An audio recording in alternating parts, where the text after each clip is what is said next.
তো hello guys, আমরা এখন এমন জায়গায় এসেছি যেটা আপনারা দেখলে আপনাদের মনটা ভরে যাবে। তো সবাই দেখতে থাকেন। আমরা এখন আসছি কাজবাগানে। তো আমি এখন কাজবাগানের ব্যাক সাইড আছি।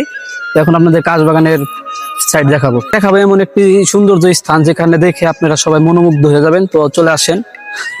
আর দেখতে পারতেছেন আমার পিছনে কত সুন্দর কাজবাগান, যেটা হাজারো মেয়ের ক্রাশ। এখানে কাশবন দেখলে সবাই মেয়েরা পাগল হয়ে যায়, কারণ কাশ ফুল এমন একটি ফুল যেখানে সবাই ছবি উঠাতে আসে। দেখতে পাচ্ছেন কত সুন্দর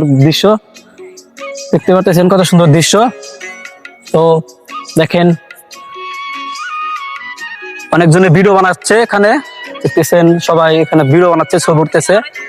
তো ওখান থেকে আপনারা এখন দেখাবো আকাশে সূর্য অস্ত যাবে আর কিছুক্ষণের মধ্যে। দেখতেছেন আকাশে সূর্য অস্ত যাবে। দেখতে পাচ্ছেন কাশফুলের থেকে আকাশটা কত সুন্দর দেখা যাচ্ছে। ধন্যবাদ, সবাই ভালো থাকবে।